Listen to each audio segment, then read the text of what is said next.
Terima kasih hadirin, kami silakan duduk kembali.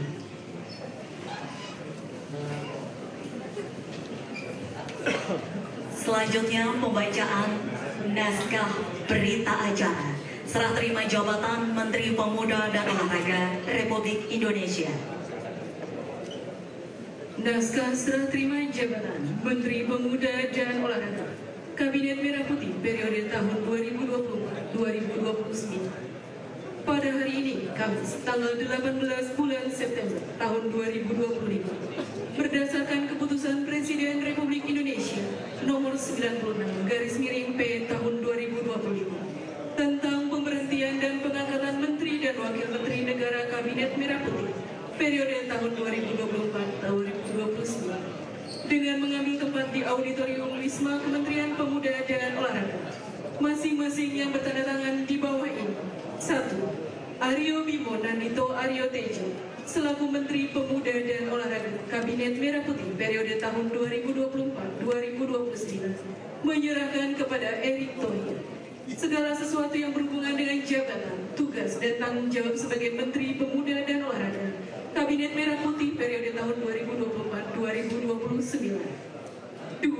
Erick Thohir telah menerima dari Aryo Bimo Nandito Aryo Tejo segala sesuatu yang berhubungan dengan jabatan, tugas, dan tanggung jawab sebagai Menteri Pemuda dan Olahraga Kabinet Merah Putih periode tahun 2024-2029. Jakarta, 18 September 2025, yang menyerahkan Aryo Bimo Nandito Aryo Tejo, yang menerima Erick Thohir. Terima kasih Bapak dan Ibu hadirin yang kami hormati. Sebelum kita saksikan bersama prosesi penandatanganan naskah berita acara serah terima jabatan Menteri Pemuda dan Olahraga Republik Indonesia, kita akan saksikan bersama-sama video perjalanan Menteri Pemuda dan Olahraga Republik Indonesia periode tahun 2023-2025, Bapak Dito Aryo Tejo. Hadirin, selamat menyaksikan. Olahraga yang saya cintai, 2 tahun 5 bulan ini bukan sekedar waktu, tapi sebuah perjalanan hidup yang akan selalu saya kenang dengan penuh syukur dan haru. Kita pernah jatuh, tapi kita selalu bangkit.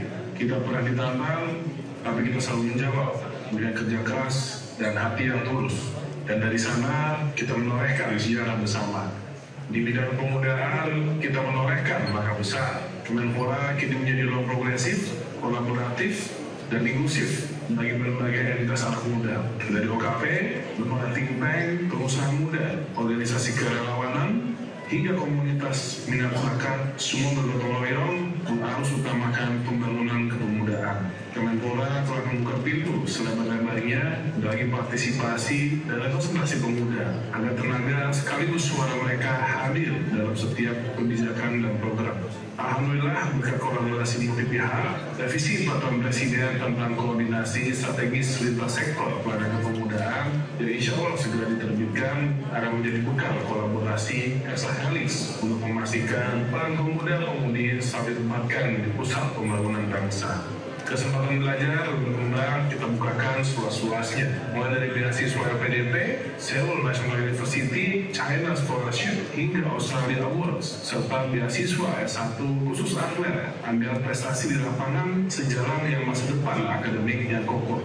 Untuk mendukung itu semua, kita memperjuangkan kenaikan tunjangan kinerja Kemenpora demi kesejahteraan dan motivasi seluruh pegawai. Di panggung dunia, kita juga berani melangkah. Informasi pemuda dan olahraga kita hidupkan melalui berbagai kerjasama internasional, penandatanganan nota kesepahaman dengan negara sahabat, termasuk yang kini sedang berjalan bersama Rusia, Uni Emirat Arab, Arab Saudi, hingga Forum BRICS. Kita juga berhasil mengangkat integritas Indonesia di forum dunia, termasuk Markas Besar PBB di New York, menegaskan bahwa pemuda dan olahraga Indonesia adalah bagian penting dari agenda global. Termasuk diplomasi penting yang kita jalankan, meyakinkan warga bahwa Indonesia tetap berkomitmen penuh pada penegakan anti doping tanpa harus mengubah undang-undang olahraga.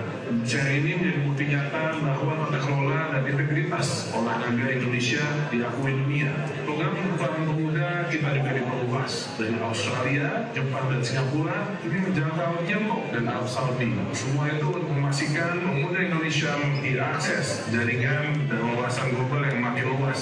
Dalam olahraga kita menorehkan sejarah yang membanggakan. 87 medali emas SEA Games, 99 medali emas ASEAN Para Games, 7 medali emas Asian Games, 159 medali emas ASEAN Para Games, dan puncaknya 2 medali emas Olimpiade Paris yang membuktikan bahwa Indonesia bisa berdiri sejajar dengan bangsa-bangsa besar dunia. Tak kalah membanggakan, PON ke-21 Aceh Sumut 2024 menjadi tonggak baru, sebuah pesta olahraga yang memecahkan banyak rekor nasional. Sukses terselenggara dengan rapi dan tertib nama administrasi, meninggalkan standar baru bagi manajemen event olahraga Indonesia. Kita juga mulai menata dan membangun industri olahraga sebagai sektor ekonomi baru.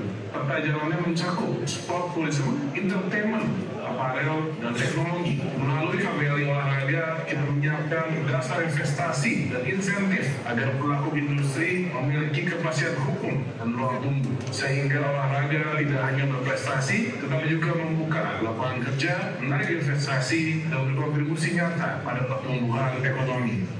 Tapi di atas semua capaian itu, yang paling berharga bagi saya adalah sekalian. Kemenpora bukan hanya kantor, ia adalah rumah tempat saya belajar arti pengabdian, tempat saya menemukan sahabat, saudara, dan keluarga. Dalam setiap napas panjang, dalam setiap perdebatan hangat, hingga dalam tawa sederhana di sela pekerjaan, saya selalu merasakan satu hal yang sama, cinta untuk pemuda, cinta untuk olahraga, cinta untuk Indonesia. Perjalanan ini bukan tentang satu orang, tapi tentang kekuatan kita bersama, tentang integritas, kerja keras, pengorbanan, dan gotong royong yang membuat kita mampu melangkah sejauh ini. Dan kini masa kepemimpinan saya usai, saya pamit bukan sebagai akhir, tapi sebagai tanda cinta yang tidak akan pernah putus. Mungkin saya tak lagi hadir setiap hari di lingkungan ini, tapi hati saya akan selalu bersama keluarga besar Kemenpora. Terima kasih karena telah menerima saya bukan hanya sebagai menteri, tapi sebagai bagian dari keluarga. Mari kita jaga semangat ini untuk pemuda, untuk olahraga, dan untuk masa depan Indonesia yang kita cintai bersama.